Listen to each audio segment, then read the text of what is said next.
नमस्कार दोस्तों। क्या सच में 8 पे कमीशन 2026 से सेंट्रल गवर्नमेंट एम्प्लॉइज की सैलरी 30 से 35% तक बढ़ सकती है? क्या यह सिर्फ एक सोशल मीडिया की बात है या फिर इसके पीछे रियल इकोनॉमिक लॉजिक या स्ट्रॉन्ग पॉसिबिलिटी मौजूद है? सरकार कब कोई आधिकारिक घोषणा कर सकती है? क्या 2026 से पहले कोई रोड मैप तैयार हो चुका है? और सबसे बड़ा सवाल, क्या इस बार सिर्फ एम्प्लॉयज ही नहीं बल्कि पेंशनर, एनपीएस वालों और फैमिली पेंशन होल्डर्स को भी बड़ा फायदा मिल सकता है? इससे गवर्नमेंट के बजट और इकोनॉमी पर कितना बोझ पड़ेगा? क्या इलेक्शन ईयर या हम कह सकते हैं ये मोस्टली फैक्ट जो हैं वो इसके मुख्य मुद्दा बनते हैं या फिर डिले भी हो सकते हैं?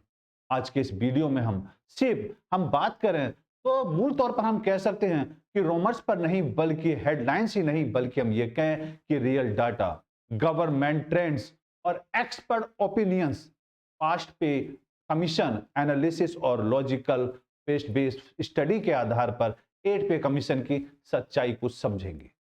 आपको बता दें कि सबसे पहले कि कितना बढ़ सकता है बेसिक पे सवाल उठता है। फिटमेंट फैक्टर कितना हो सकता है?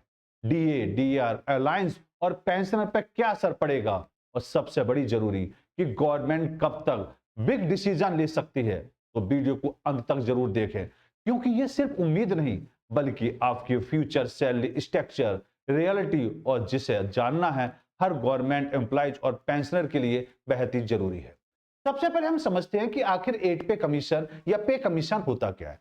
सीधी भाषा में कहें तो यह एक ऐसा गवर्नमेंट सैलरी रिवीजन सिस्टम है जो सेंट्रल गवर्नमेंट एम्प्लॉयज की बेसिक पे, अलायंस और पेंशन को पूरी सैलरी स्ट्रक्चर को समय समय पर अपडेट करने के लिए बनाया जाता है। भारत सरकार अब तक फोर्थ, फिफ्थ, सिक्स, सेवेंथ पे कमीशन लागू कर चुकी है और इसी कड़ी में अगला कदम है अब 8 पे कमीशन का। हर 10 साल में क्यों लागू होता है ये पे कमीशन? क्योंकि समय के साथ साथ महंगाई बढ़ती है, लिविंग कॉस्ट बढ़ती है, इकोनॉमी का साइज बड़ा हो जाता है और एम्प्लॉयज की सैलरी पुरानी हो जाती है। इसलिए हर 8 से 10 साल में गवर्नमेंट एम्प्लॉयज की सैलरी को नए समय के हिसाब से अपग्रेड और स्टेबलाइज करती है।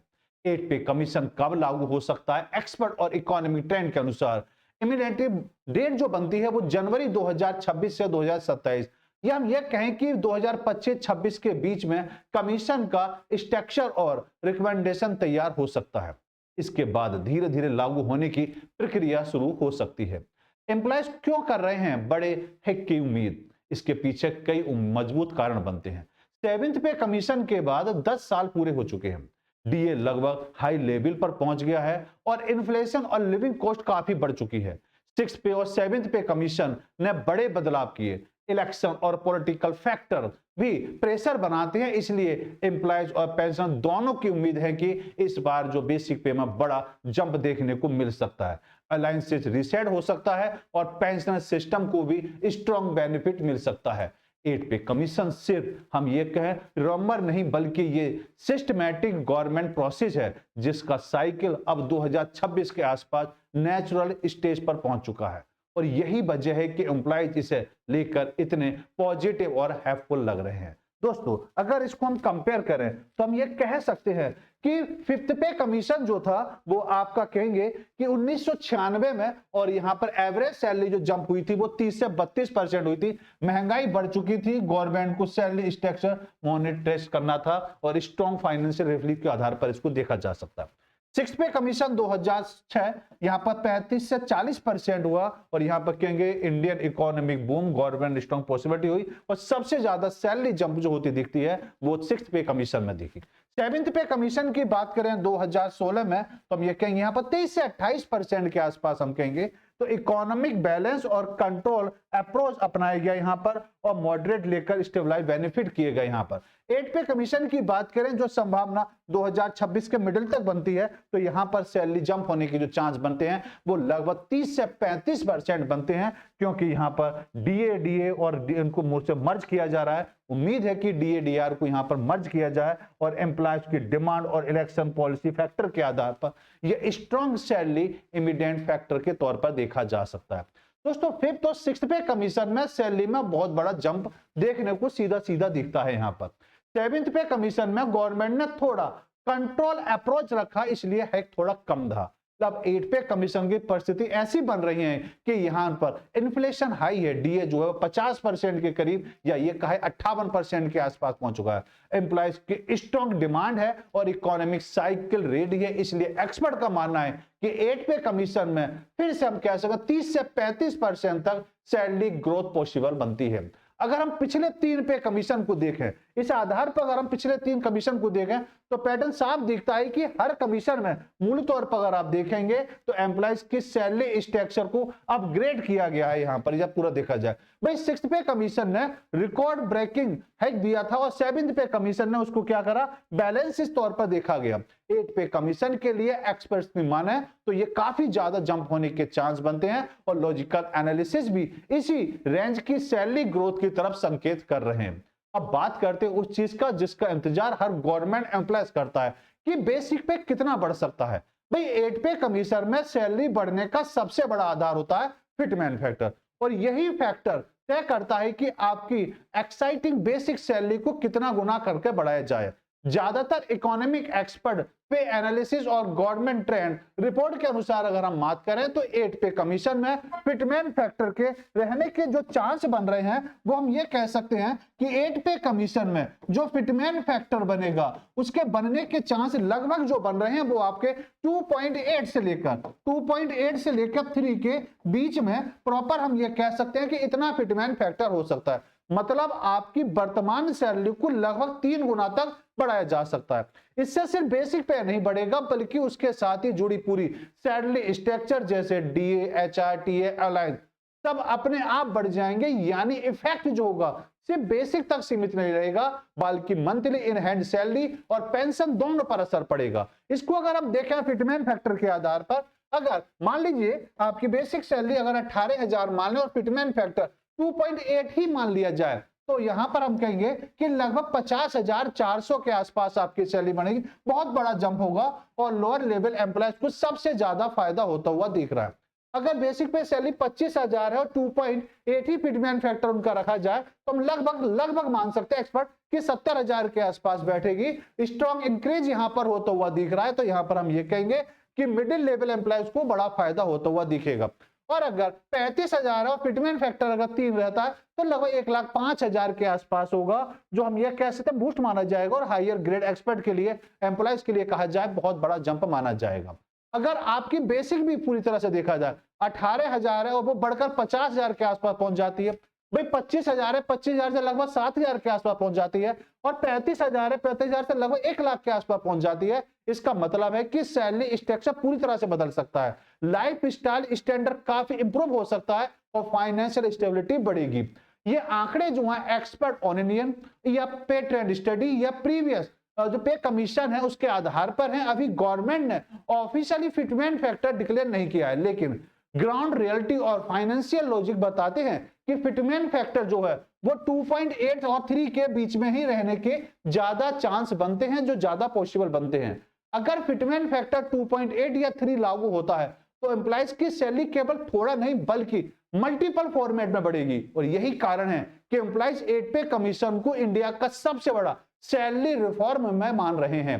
अब बात करते हैं उस फैक्टर की जो 8 पे कमीशन की फास्ट ट्रैक करने की सबसे बड़ी भूमिका निभाता है जिसको हम बोलते हैं डीए और डीआर। इसका मतलब है कि सेंट्रल गवर्नमेंट एम्प्लॉयज का डीए लगभग 50% के आसपास पहुंच चुका है, 58% पहुंच चुका है। इसलिए बताना जरूरी है कि जब डीए 50% से ऊपर पहुंच जाता है तो गवर्नमेंट को सैलरी स्ट्रक्चर रीसेट करना पड़ता है, अलायंस अपडेट करने पड़ते हैं और न्यू कमीशन की ग्राउंड वर्क शुरू करना पड़ता है। क्योंकि डीए 50% का मतलब है कि महंगाई बहुत बढ़ चुकी है, एम्प्लॉयज पर फाइनेंशियल प्रेशर हायर है और सिस्टम स्टेबलाइज करने के लिए बड़ा कदम उठाने की जरूरत है। इसको अगर हम देखें तो कह सकते हैं कि 2024 में डीए लगभग 46% था। डीए लगातार बढ़ता रहा, इसके आधार पर सैलरी और इन्फ्लेशन दबाव बढ़ता गया। 2025 में कहें तो एक्सपर्ट का मानना है कि ये 50% से ऊपर लगभग 58% के आसपास ये पहुंच चुका है और ये क्रॉस करने की पूरी संभावना है और बिगेस्ट टारगेट के तौर पर हम कह सकते हैं इसको रीसेट करने की मांग बन रही है।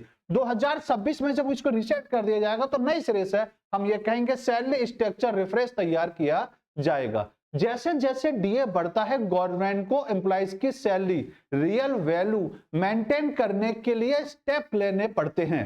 डीए के 50% कम पड़ने पर ही गवर्नमेंट अक्सर जो है वो डीए रिसेट करती है, अलायंस को रिकैलकुलेट करती है और न्यू पे कमीशन की डिमांड ऑटोमेटिकली स्ट्रांग हो जाती है। इसलिए एक्सपर्ट का मानना है कि डीए 50% क्रॉस होने का मतलब है 8 पे कमीशन के चेंजेस और स्ट्रांग बन रहे हैं। डीए सिर्फ अलायंस ही नहीं बल्कि गवर्नमेंट के लिए एक इकोनॉमिक इंडिकेटर भी होता है। यह हर तरह से काम करता है। जब डीए 50% क्रॉस कर जाता है तो ये क्लियर सिग्नल देता है कि एम्प्लॉइज की एक्साइटिंग सैलरी और रियल देखा जाए इन्फ्लेशन लेवल को मैच नहीं कर पा रही है। इसलिए सैलरी स्ट्रक्चर अपग्रेड जरूरी है और यही वजह है कि डीए डीआर गेम जो है 8 पे कमीशन की बिगेस्ट की कहा जा रहा है।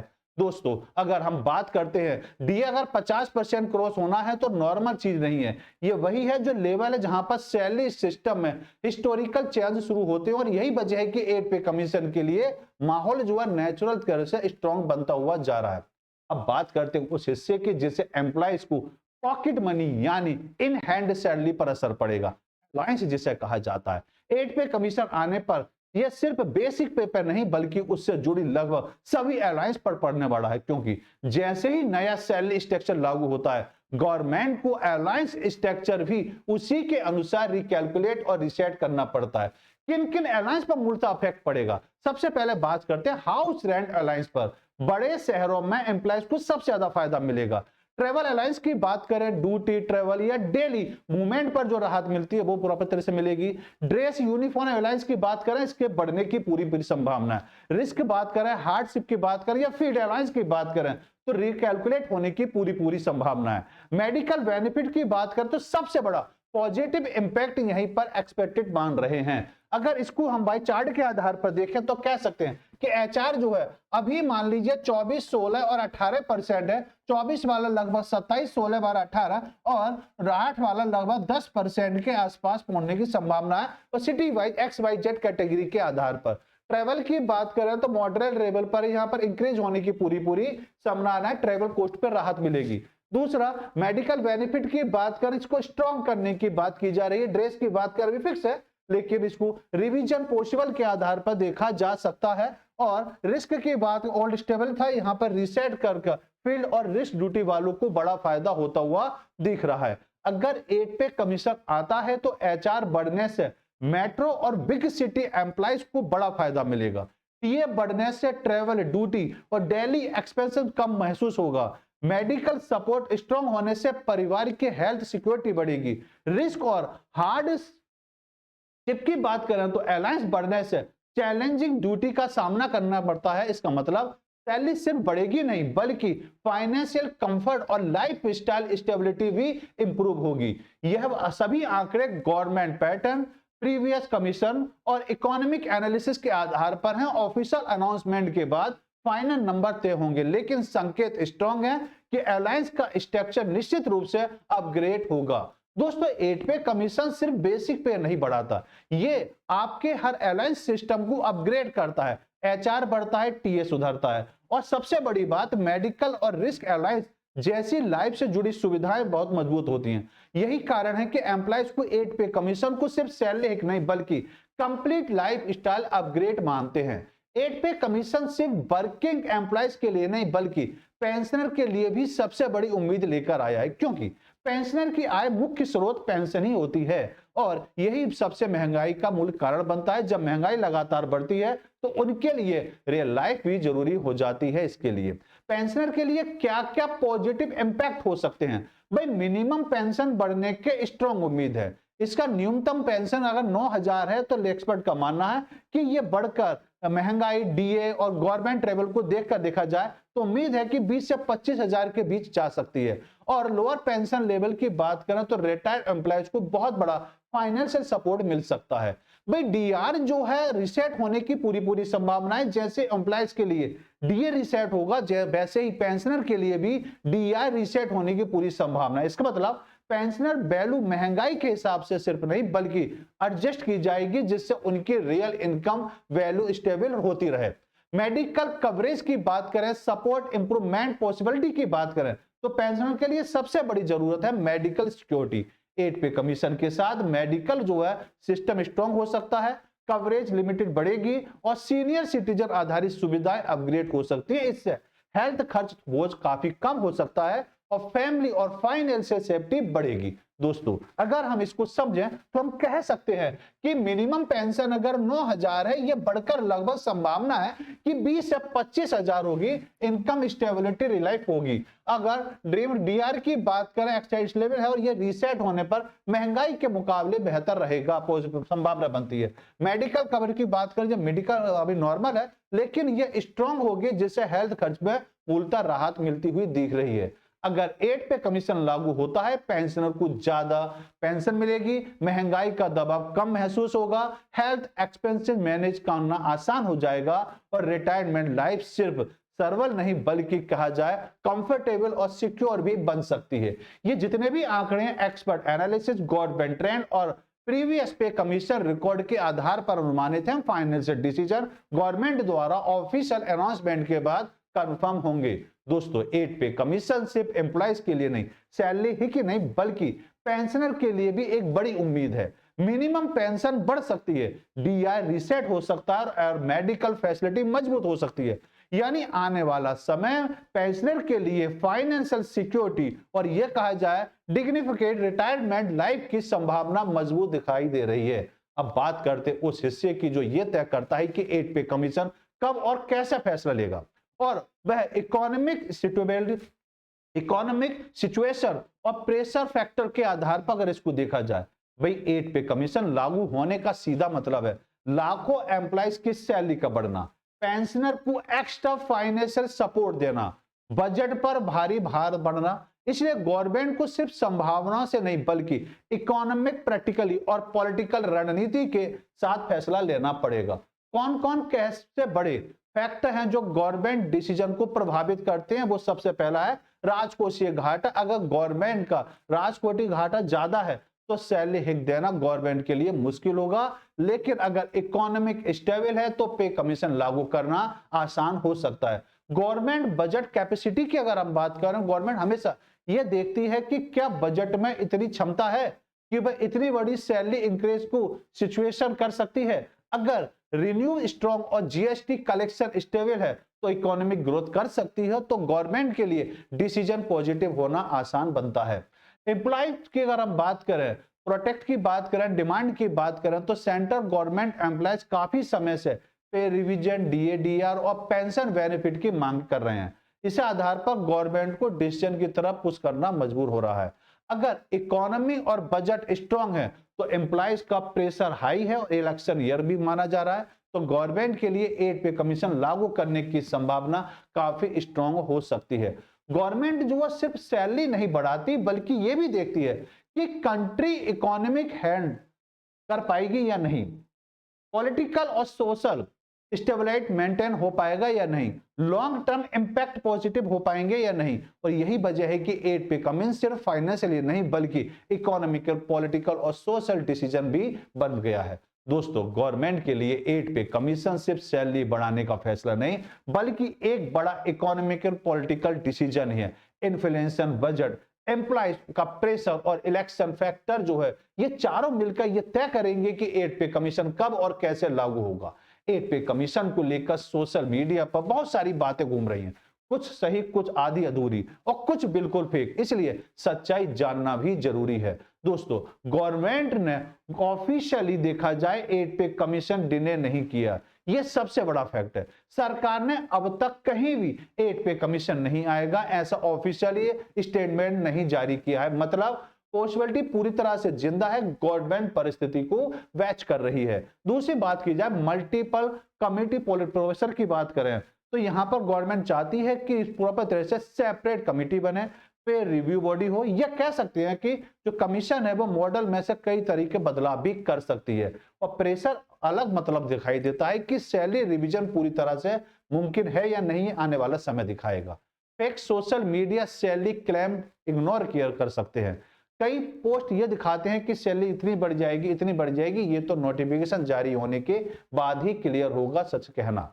दोस्तों अगर हम बात करें economical trend DA travel post की, तो इस इशारा करते हैं कि 8 पे कमीशन आने पर रियलिस्टिक तौर पर संभावना स्ट्रांग बनती है कि इकोनॉमिक ट्रेंड डीए लेवल और पास्ट पैटर्न के आधार पर इसमें बढ़ने की पूरी संभावना बनती है। इसको हम देखें तो बाई चार्ट आधार पर हम सीधा समझ सकते हैं गवर्नमेंट 8 पे कमीशन कैंसिल किया, गलत, ये गलत अफवाह है। गवर्नमेंट ने ऐसा कुछ नहीं कहा। सैलरी 100% कंफर्म है, फेक क्लेम है, ऑफिशियली अनाउंसमेंट पेंडिंग पड़ा हुआ है।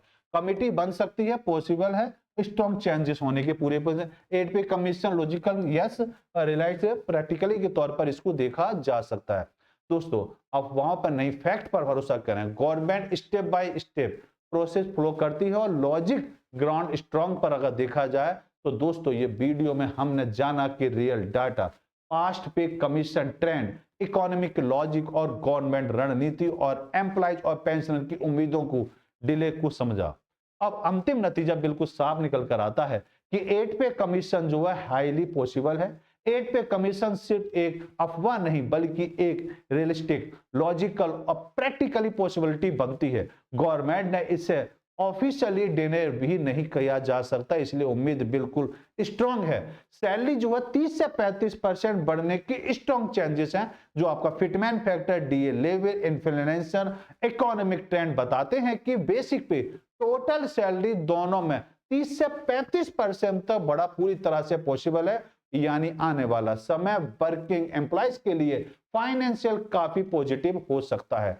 अनाउंसमेंट एनालिसिस पॉसिबल देखी जाए तो गवर्नमेंट की रणनीति साफ निर्भर है कि गवर्नमेंट किसी भी बड़े फाइनल डिसीजन से पहले इकोनॉमिक, बजट स्टेबिलिटी और इलेक्शन और पॉलिसी इफेक्ट पर सब कुछ एनालिसिस करती है। इसलिए अनाउंसमेंट कभी भी हो सकता है, लेकिन ये पूरी तरह से गवर्नमेंट की रणनीति और राइट टाइम पर निर्भर करेगा। दोस्तों एम्प्लॉइज और पेंशन दोनों को लाभ मिलने की उम्मीद है। वर्किंग एम्प्लॉइज के लिए सैलरी अपग्रेड होगा, पेंशनर के लिए मिनिमम पेंशन और डीआर रिलीफ होगा, मेडिकल और एलाइंस इंप्रूव हो सकते हैं और 8 पे कमीशन सिर्फ सैलरी न्यूज नहीं बल्कि कहा जाए मिलियंस फैमिली और फाइनेंशियल होप है। दोस्तों अगर आप सेंट्रल गवर्नमेंट एम्प्लॉइज हैं, पेंशनर हैं या आने वाले समय में गवर्नमेंट की तैयारी कर रहे हैं तो ये जानकारी आपके लिए सिर्फ एक न्यूज नहीं बल्कि आपकी फ्यूचर लाइफ और प्लानिंग और स्टेबिलिटी के तौर पर देखी जा सकती है। दोस्तों हम हमेशा कोशिश करते हैं कि आपको फेक हेडलाइन नहीं बल्कि रियल इंफॉर्मेशन पहुंचाया जाए। इसलिए अगर आपको यह वीडियो हेल्पफुल लगा हो तो वीडियो को लाइक जरूर करें। रियल जानकारी ज्यादा से ज्यादा गवर्नमेंट एम्प्लॉयज और पेंशन पहुंचाने के लिए शेयर जरूर करें और हमारे चैनल को सब्सक्राइब जरूर करें ताकि गवर्नमेंट अपडेट, पे कमीशन की न्यूज और ऑथेंटिक एनालिसिस आप तक सबसे पहले पहुंच सके। आपका एक लाइक, एक शेयर किसी जरूरतमंद एम्प्लॉयज और पेंशनर के लिए बहुत जानकारीपूर्ण बन सकता है। जय हिंद, जय भारत।